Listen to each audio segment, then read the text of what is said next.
빌립보 교회가 굉장히 은혜가 넘치는 교회였고, 복음의 시초부터 시작해서 복음이 전해지는 그 시작부터 시작해서 계속해서 믿음으로 복음 사역을 잘 감당했던 참 바람직한 교회였다고 말씀을 많이 드렸죠. 빌립보 교회가 실제 그랬습니다. 굉장히 복음을 위해서 헌신했던 교회. 특별히 사도 바울이 감옥에 갇혔을 때 사도 바울을 위해서 기도로 헌신했고, 또 물질로 사도 바울의 필요를 도왔고 그랬던 교회. 참 장점이 많은 교회고 은혜가 충만한 교회가 바로 빌립보 교회였죠. 그런데 아무리 그래도 빌립보 교회에도 문제들이 있었죠. 세상에 100% 좋은 교회는 없는 거고, 그럼에도 불구하고 좀 이 교회도 그런 문제가 없지 않아 있지만, 그러나 그거는 조금밖에 없는 것 같아요. 지난주 금요일에 봤던 것처럼 그 교회에 유오디아와 순두계라고 하는 사람이 반목했었던 것 같습니다. 그래서 유오디아, 순두계 이 두 사람의 이름이 정확하게 거명이 되죠. 2절 한번 볼까요? 지난번에 봤는데, 내가 유오디아를 권하고 순두계를 권하노니 주 안에서 같은 마음을 품으라 그랬습니다. 두 사람을 권하면서 같은 마음을 품으라고 이야기를 합니다. 함께 마음을 같이 해라, 그런 말이죠. 그런데 반목할 때 그 반목 그만하라고, 그만 싸우라고, 그만 서로 풀으라고 아무리 얘기해도 안 됩니다. 정말 무슨 말을 해도 잘 안 됩니다. 어떻게 가능하냐? 주 안에서 가능합니다. 주님이 내게 은혜를 주셔야만 가능합니다. 그래서 지난번에 말씀드린 것처럼 제가 주 안에서라고 하는 표현을 많이 본 것 같아서 쭉 찾아봤더니 한 10번 정도 쭉 나옵니다. 계속해서 주 안에서 해라. 그래서 사도 바울은 주 안에서 해야 될 것들을 쭉 나열합니다. 기뻐하는 것도 주 안에서도 하고, 용서하는 것도 주 안에서 하고, 믿음으로 사는 것도 주 안에서 하고, 전부 다 주 안에서. 답이 주 안에서밖에 없더라. 자, 3절 오늘 볼까요? 3절에는 참으로 나와 멍에를 같이 한 내게 구하노니, 자, 누구에게 권면을 하냐면 나와 멍에를 같이 했다. 여러분, 빌립보 교회가 멍에를 같이 한 적이 있죠? 어떻게 해요? 같이 돌아다니지는 않았고 같이 고난당하지는 않았지만, 빌립보 교회 성도들은 그 교회에서 하나님의 은혜 가운데에 사도 바울을 위해서 기도로 헌신했고, 물질로 헌신했고, 또 같이 있었던 성도들, 그들과 함께 복음으로 하나님의 말씀을 전하기도 하고, 복음으로 신앙생활을 같이 하기도 하고, 그거 자체가 멍에를 같이 하는 거죠. 여러분, 우리 교회 성도들이 어느 교회나 마찬가지입니다. 어느 교회나 마찬가지인데 교회 성도들이 다 멍에를 같이 매는 겁니다. 교회 일이 있을 때 멍에를 같이 매죠. 건축할 때 멍에를 같이 매고 헌금하고, 무슨 봉사할 때 멍에를 같이 매고 같이 봉사하고, 예배할 때에도 똑같이 멍에를 같이 매고 그리고 같이 예배하고. 우리는 공동체 생활하면서는 전부 다 멍에를 같이 하죠. 왜요? 복음으로 하나가 되었으니까. 이방인들과 우리는 멍에를 같이 하지 못해요. 우리는 같이 멍에하는 것은 같은 신앙인들이기 때문에 멍에를 같이 하는 겁니다. 자, 사도 바울이 얘기합니다. 나와 멍에를 같이 한 너희에게 권한다. 그러니까 우리가 같이 신앙생활하는 우리가, 예수 그리스도를 품은 우리가 똑같이 살아가는데 너희들에게 권한다. 뭘 권하나 볼까요? 복음에 나와 함께 힘쓰던 저 여인들을 돕고, 또한 클레멘트와 그 외에 나의 동역자들을 도우라. 여기서는 복음에 나와 함께 힘쓰던 저 여인들을 도우라 그랬죠. 그러니까 그 중에서도 또 헌신하는 여인들이 있었던 모양입니다. 누군지는 분명히 모르지만 헌신했던 사람들, 그 여인들을 도와주어라. 어려움 있을 때 같이 도와주어라. 또 클레멘트와 그 외에 나의 동역자들을 도우라. 그러니까 예수 믿는 사람들은 마음을 같이 해서 분쟁을 없이 하는 것도 예수 믿는 사람들이고, 또 복음 전하는 사람들이 있으면 그들을 도와서 함께 그 역할을 감당하는 것도 같은 믿음을 가진 사람들이 해야 되는 것이다. 그래서 여기에 세 사람이 나오죠. 유오디아와 순두개, 유명한 사람입니다. 빌립보 교회에서 사도 바울에게 지적당한 두 사람, 유오디아와 순두개, 그 사람이 나오고 글레멘트라고 하는 사람이 나옵니다. 이 사람은 참 괜찮은 사람이었던 것 같습니다. 그 사람들을 도와주어라. 그러면서 2절 맨 마지막에 이렇게 말했습니다. 그 이름들이 생명책에 있느니라. 사도 바울이 볼 때는 그들이 생명책에 있었습니다. 그러니까 우리가 주 안에서 한 형제니까, 한 자매니까, 그러니까 서로 도와라. 자, 4절 보겠습니다. 주 안에서 항상 기뻐하라. 내가 다시 말하노니 기뻐하라. 사도 바울이 주 안에서 기뻐하랍니다. 빌립보서를 뭐라고 하냐면 기쁨의 서신이라고 그랬습니다. 환희의 서신. 그래서 기뻐하라는 표현이 굉장히 많이 나옵니다. 그 중에 하나가 이 본문이고요. 그래서 기뻐하라고 이야기합니다. 여기서 기뻐하라는 것은 가만히 있어도 기쁜 일이 막 생겨가지고 기뻐지는 거 막 웃음이 막 나오고 막 기뻐지는 것을 의미하는 게 아닙니다. 저절로 막 기쁨이 솟는 것을 의미하는 게 아닙니다. 기뻐하라는 것은 의지적 측면이 강합니다. 기뻐해야 한다. 무슨 말이냐면 안다. 뭘 아냐면 너희 가운데 고난이 있다는 것도 알고, 핍박이 있다는 것도 알고, 어려움이 있다는 것도 안다. 기쁠 일이 별로 없다는 것도 안다. 인간으로 살아갈 때에는 어려움이 참 많을 거다. 굉장히 힘드는 거 많을 거다. 그런데 그 가운데에서 기뻐해야 한다. 사도 바울은 고난이 없다는 말을 하지 않았습니다. 핍박이 없다는 말을 하지 않았습니다. 그런 것이 있는 걸 안다. 그런데 그렇게 고난당하고 핍박당하고 어려움이 있으면 다들 콧받들이고 힘드는 것이 당연할 것 같지만 사도 바울은 뭐라고 하냐면 기뻐하여라 라고 이야기하죠. 의지적으로 그렇게 기뻐하라고 이야기를 하고 있습니다. 여러분, 예수 믿는다고 해서 핍박이 사라지는 거 아니죠? 예수 믿는다고 해서 고난이 사라지는 거 아니고요. 여러분, 예수 믿는다 그래가지고서 병이 없어지는 거 아닙니다. 우리도 다 똑같습니다. 세상 사는 건 다 똑같은데 예수 믿으면서 다른 거 딱 한 가지가 있어요. 그런 가운데서 우리도 고난당하고 핍박당하고 똑같은데 그런 가운데서 예수 믿는 사람들은 예수님의 은혜로 그 어려움들을 은혜 가운데 이겨내는 사람들이지 동일한 핍박이나 고난이 없어지는 사람들이 아니에요. 그래서 이렇게 전도하면 안 된다 그랬어요. 전도할 때 예수님 믿어봐. 그러면 모든 문제가 해결될 거야. 이렇게 전도하면 안 돼요. 그거는 굉장히 속이는 거예요. 그렇게 전도하는 게 아니에요. 여러분, 예수 믿는다 그래가지고 고난과 핍박이 사라지는 거 아니에요? 놀라운 게 있어요. 여러분, 성경을 읽어보세요. 성경 읽어보면 성경에 있는 많은 인물들이 고난 없고 어려움 겪지 않은 인물들이 세상에 어디가 있어요? 다윗은요? 모세는요? 아브라함은요? 베드로는요? 사도 바울은요? 요한은요? 선지자들은요? 모두 다 고난 없이 산 사람들이 아니고요. 고난도 당하고 핍박도 당하고.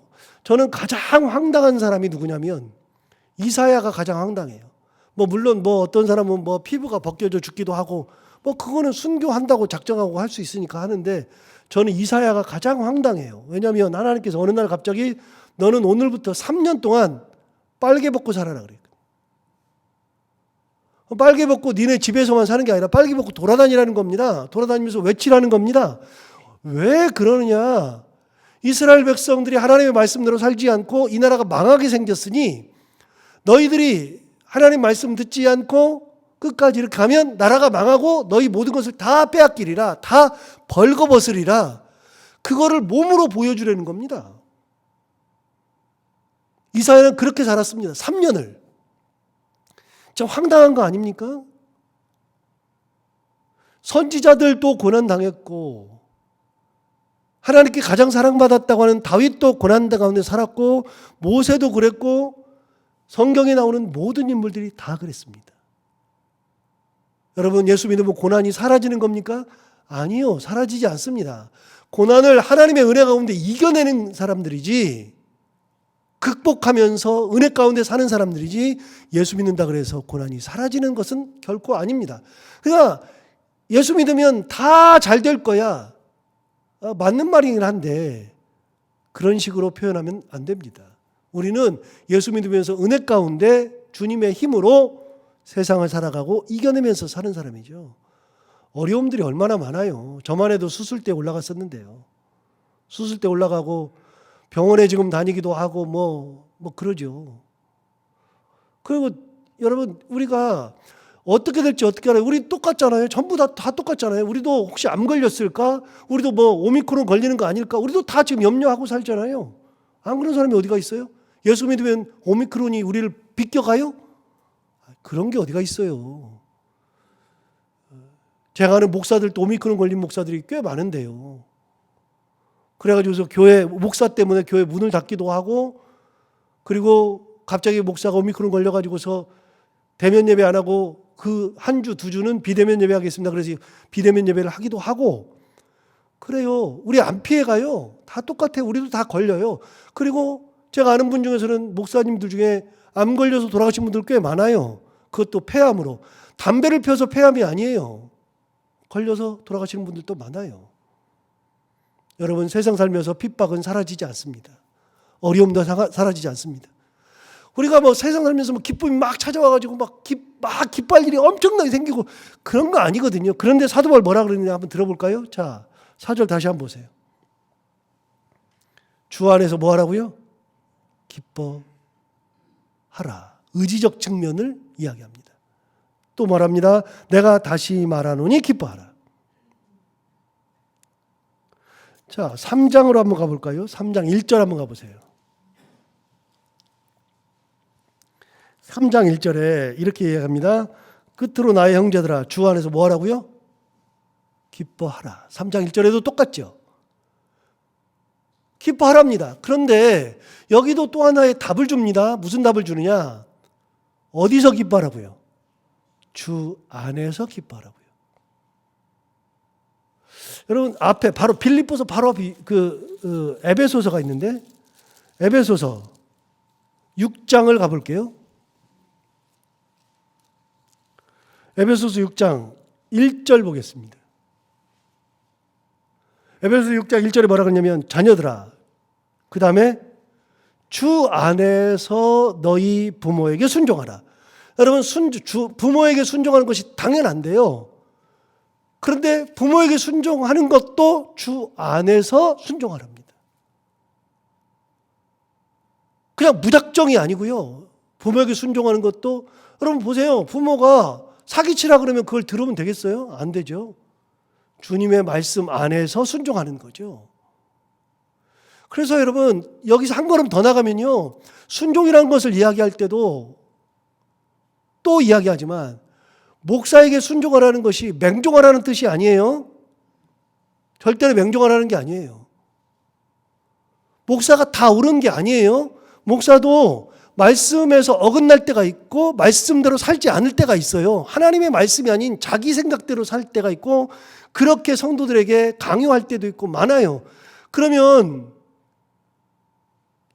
지금까지 많은 분들이 목사들이 그런 얘기 했어요. 목사한테 대적하면 큰일 생긴다 그랬어요. 저는 감히 말씀드리지만 목사에게 대적한다 그래서 큰일 생기지 않아요. 전혀. 하나님이 그러신 분 아니에요. 아니 말씀대로 안 살고 하나님 뜻대로 안 사는데 그걸 왜 순종을 해요? 말이 돼요? 목사가 잘못했으면 잘못한 거죠. 그건 지적해야죠. 싸워야죠. 목사에게도 주 안에서 순종하는 거예요. 질서에 대한 순종도. 자, 사도 바울은 모든 것을 이야기할 때 항상 앞에다가 주 안이라고 하는 것을 꼭 넣었어요. 여러분 기뻐하는 것도요. 답이 주 안에 있을 때 기뻐지는 거예요. 핍박 당했는데 누가 기뻐하겠어요? 그게 힘들죠. 어려운 일 당했는데 누가 그렇게 기뻐할 수 있나요? 안 되죠. 여러분 한 년씩 기도한 일이 안 풀릴 때 그게 기쁨이 오나요? 그것만 생각하면 머리가 지끈지끈하고 아픈데 어려운데 그런데 수년 기도하고 수십 년 기도해도 해결되지 않아도 그래도 주님 안에 있을 때 기쁨을 찾을 수 있는 거예요. 아니면 좌절하는 거거든요. 사도 바울이 얘기해 줘요. 주 안에서. 자, 4절 다시 볼까요? 오늘 본문 4절. 주 안에서 항상 기뻐하라. 내가 다시 말하노니 기뻐하라. 여러분 항상 기뻐하랍니다. 그거는 무슨 말이냐면 우리가 항상 어디 안에 있어라? 주 안에 있으면 된다. 주님을 떠나면 주님 안에 있지 않으면 그러면 내가 주 안에 있으면 어디 있냐? 세상 안에 있죠. 세상 안에 있을 때는 세상의 기준으로 살아가니까 좌절할 일들이 많고 어려운 일 당할 때 콧바틀 일이 많아요. 그런데 주 안에서 항상 있으면 주님의 은혜 가운데 기뻐하는 겁니다. 그래서 중요한 단어가 나와요. 주 안에서라는 단어와 항상이라는 단어가 나오죠. 여러분 신앙인들은 코를 빠뜨릴 이유가 없어요. 하늘이 무너지지 않아요. 지금까지 살아보니까요. 하늘이 무너진 적이 없어요. 절대로 불가능할 것 같다 그랬는데 다 해치고 여기까지 왔어요. 하나님 살아계시고 하나님 역사하셔서 우리 인생 붙들고 여기까지 왔어요. 여러분 보세요. 여러분들 다 기도 제목들 큰 것들이 있었죠. 뭐 그게 뭐든지 큰 기도 제목들이 있었을 텐데 하나님께서 그것들을 당장 오늘은 응답이 없는 것 같고 내일도 응답이 없는 것 같고 모레도 응답이 없는 것 같고 매일매일 응답이 없는 것 같은데 자 시간이 지나서 여기까지 왔어요. 여기까지 와서 보니 그 문제들 지금 기억도 안 나는 문제들이 많고요. 또 그 문제들 은혜 가운데 이기고 여기까지 왔어요. 하늘이 안 무너져요. 주님 바라보고 살면 하나님께서 반드시 해결해 주시는 은혜가 있어요. 그래서 예수 믿는 사람들은 콧바틀릴 이유가 없어요. 낙심하고 좌절하고 괴로워하고 세상 시름 다 지고 사는 사람처럼 그렇게 살 필요가 없어요. 그냥 은혜 바라보며 살면 돼요. 그러면 주께서 해결해 주시는 겁니다. 자, 기쁨의 근원은 하나님께 있으니까 그런 겁니다. 그래서 주도권을 하나님께 드리는 겁니다. 하나님이 나의 기쁨이요 나의 은혜이기 때문에. 자, 5절 볼까요? 너희 관용을 모든 사람에게 알게 하라. 주께서 가까우시니라. 관용이라는 말이 무슨 말이냐면 남의 잘못 따위를 너그럽게 받아들이거나 용서함. 이게 국어사전의 정의입니다.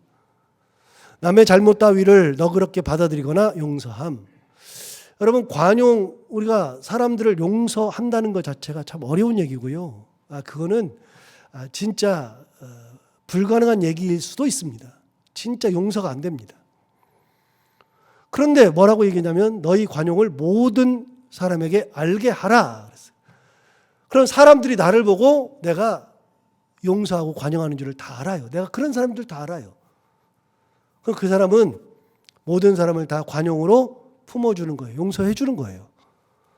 근데 여러분 재밌는 표현이 있어요. 5절 다시 볼까요? 너희 관용을 모든 사람에게 알게 하라. 그 다음 뭐라고 되어 있냐면 주께서 가까우시니라. 무슨 말이죠? 이게 왜 나오죠? 여러분 주님께서 가까우시다는 얘기는 내가 막 가지고서 막 불불 끓고 막 가지고 있고 그러는데 주께서 딱 오셨어요. 그러면 의미가 하나도 없는 건데 내가 붙들고 있는 거 있어요. 주님께서 가까우셔요. 주께서 해결하실 거다.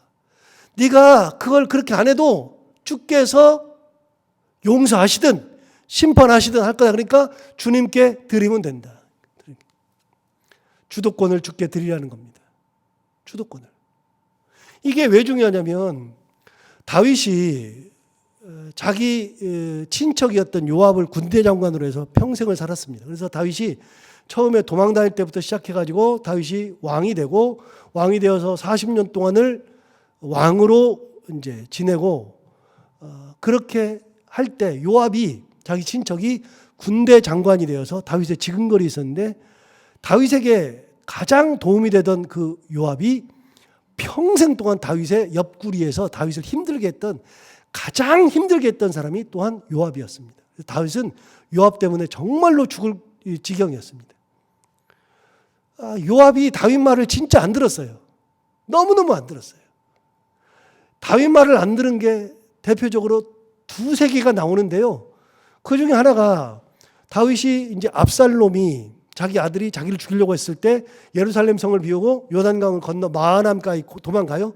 도망가서 이제 거기서 전쟁을 하는데 거기까지 압살롬이 쫓아왔어요. 그래서 전쟁을 할 때 다윗이 군사들에게 나중에 출격할 때 이제 명령을 하죠. 이렇게 명령합니다. 압살롬을 죽이지 말아라. 절대 죽이지 말고 산채로 잡아와라. 그런데 요압이 압살롬이 도망을 가다가 이 머리가 길어가지고 나무 걸려가지고서 이렇게 대롱대롱 매달려 있을 때 압살롬이 그냥 창으로 찔러서 죽여버렸습니다. 그 말을 가장 먼저 들어야 되는 요압이 그렇게 됐습니다. 그러고 나서 다윗이 너무 슬퍼가지고 자기 이 밖으로 나오지도 않고 압살롬 죽었으니까 전쟁 끝났어요. 근데 텐트 자기 장막에서 나오지도 않고 막 울면서 압살롬아 그러고 있으니까 요압이 들어가서 위협하죠. 당신이 언제까지 이럴 겁니까? 만약에 당신이 나오지 않으면 우리 다 떠날 겁니다. 그럼 당신이 울고 있으면 우리는 다 역적 만드는 건데 당신 언제까지 이러고 있을 겁니다. 빨리 나오십시오. 나와서 백성들에게 고맙다고 얘기해라. 백성들에게 승리했다 선포해라. 그래서 다윗이 어쩔 수 없이 나와가지고 그렇게 합니다. 그런데 놀라운 게 있습니다.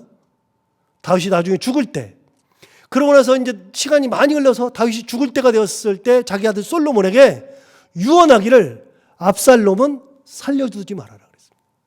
그래서 솔로몬이 요압을 살려두지 말라 그랬습니다. 그래서 솔로몬이 아버지가 죽고 난 다음에 요압을 얼마 지나지 않아서 꼬투리 잡아서 죽여버립니다. 여러분, 요압은 자기가 주인처럼 행세했어요.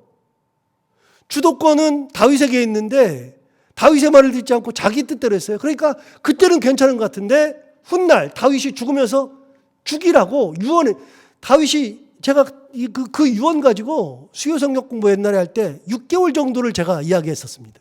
다윗에 대해서 이야기할 때. 다윗이 얼만큼 한이 맺혔으면 그랬을까요? 여러분, 주도권을 내가 가지고 있으면 안 돼요. 하나님이 주도권을 가지고 계시면 돼요. 관용을 보여주면 돼요. 하나님 거니까.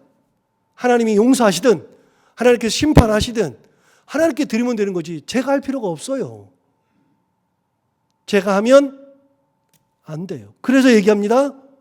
주께서 가까우시니라. 주님께서 가까이 오셨대요. 그럼 주님께서 심판하시든 아니면 용서하시든 할 테니까 너는 관용을 보여줘라. 누구만 가능하냐? 주님께 주도권을 드린 사람만 가능한 거고 주 안에 있는 사람만 가능한 것이다. 6절 7절 아무것도 염려하지 말고 다만 모든 일에 기도와 간구로 너희 구할 것을 감사함으로 하나님께 아뢰라. 자, 뭐라 그러냐면 아무것도 염려하지 말고 다만 모든 일에 기도와 간구로 너희 구할 것을 하나님 감사함으로 하나님께 아뢰라. 여러분, 우리가 염려가 굉장히 많아요. 여기 염려가 없다는 게 아니에요. 염려가 많은데 기도할 때는 내가 주도권을 쥐고 내 뜻대로 뭔가를 하고 그게 기도가 아니라 그 모든 것을 염려하지 말고 하나님 앞에 다 그냥 감사함으로 다 아뢰라. 염려하지 말아라. 들어주든 들어주지 않든 그건 하나님의 영역이니까 하나님 앞에 다 아뢰라. 그것도 감사함으로 아뢰라. 여기도 똑같아요. 6절이나 5절이나 6절이나 똑같아요. 주도권은 하나님께 있어요. 하나님께 드립니다. 그냥 감사함으로 아뢰면 돼요. 7절. 그리하면 모든 지각에 뛰어난 하나님의 평강이 그리스도 예수 안에서 너희 마음과 생각을 지키시라. 참 재밌는 말 얘기했어요. 6절 다시 봐요. 아무것도 염려하지 말고 다만 모든 일에 기도와 간구로 너희 구할 것을 감사함으로 하나님께 아뢰라. 기도하는 얘기잖아요. 기도할 때 염려하지 말고 감사함으로 다 아뢰라. 그러면 7절에서는 이렇게 말해야 돼요. 그리하면 모든 지각에 뛰어난 하나님의 평강과 은혜로 그리스도 안에서 너희의 구하는 것을 이루어 주시리라. 그래야 되잖아요. 너의 구한 것을 하나님께서 응답해 주시리라. 그래야 되잖아요. 기도했으니까. 그런데 오늘 본문은 뭐라 그래요? 모든 지각에 뛰어난 하나님의 평강이 그리스도 예수 안에서 그다음 뭐라고요? 너희 마음과 생각을 지키시라. 이게 무슨 말이죠? 여러분 분명히 기도했으니까 응답을 받으리라 이렇게 말해야 되는데 응답 받으리라가 아니라 너희 마음과 생각을 지키신다.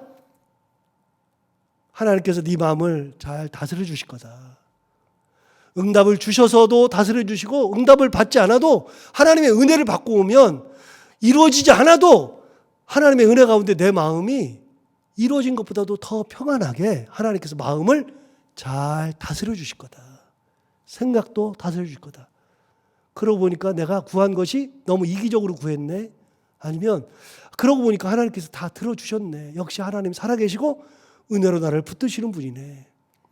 기도의 응답 때문에 뭔가를 얘기하는 것이 아니라 내 마음을 하나님께서 지켜주시는 거예요. 어려움 속에서도 여러분 이게 굉장히 중요한 게 어려움을 막 당해요. 어려움 당하면 그것 때문에 우리는 마음 쓰면은 콧바뜨리고 힘들어하고 괴로워하고 막 그래요. 그런데 하나님이 지켜주시면 그 어려움 속에서도 평강을 누릴 수 있잖아요. 괜찮잖아요. 그래서 하나님이 너희 마음과 생각을 지켜주신다는 겁니다. 딱 지켜주신다는 거. 자, 이 굉장히 재밌는 얘기예요. 6절 7절 다시 한번 읽어보고 마실까요? 말씀 드린 걸 생각하면서 아무것도 염려하지 말고 다만 모든 일에 기도와 간구로 너희 구할 것을 감사함으로 하나님께 아뢰라. 자, 기도에 대한 얘기예요. 그런데 7절에 그리하면 모든 지각에 뛰어난 하나님의 평강이 그리스도 예수 안에서 너희 마음과 생각을 지키시리라. 참 대단한 이야기를 했죠. 그 하나님이 누구냐? 모든 지각에 뛰어난 하나님. 네 형편 다 안다. 네가 기도하는 거 다 아신다. 그러니 하나님께서 너한테 맞는 거를 주시는 거다. 네 마음과 생각을 지켜주실 거다. 여러분 모든 것을 다 하나님께 드리면 돼요. 주도권이 하나님께 있으면 돼요. 응답도 하나님 거, 관용도 하나님 거, 기뻐하는 것도 하나님 거. 그 안에 있으면 다 되는 거다. 이게 신앙생활하는데 굉장히 중요한 거다. 사도가 이야기하는 것처럼 그렇게 주 안에서 하나님께서 우리의 마음과 생각을 지키시는 그 하나님 앞에 모든 걸 내어놓고 주도권을 다 드리고 하나님의 은혜 가운데 살아가는 우리가 다 되기를 바랍니다. 기도하겠습니다. 하나님 아버지 감사합니다. 오늘도 귀한 말씀으로 우리를 깨우셔서 감사합니다. 이 말씀 들은 것처럼 오늘도 살아갈 때 다시 한번 말씀을 기억하며 우리가 주 안에서 사는 것이 얼마나 중요한지, 주도권을 하나님 앞에 드리는 것이 얼마나 중요한 것인지, 하나님께서 우리의 형편을 다 아심으로 모든 지각에 뛰어난 하나님, 그 하나님의 평강이 그리스도 예수 안에서 우리의 마음과 생각을 지켜주시는 그 놀라운 은혜를 바라보며 주님의 은혜 가운데 감사하며 살아가는 저희들이 다 되게 하여 주옵소서. 오늘도 하루를 살아갈 때 이 말씀을 기억하며 살게 하여 주옵시고 해야 되는 것들을 기쁨으로 감당하고 만나는 분들과 함께 웃고 행복한 하루가 되게 하여 주옵소서. 예수님 이름으로 기도하옵나이다.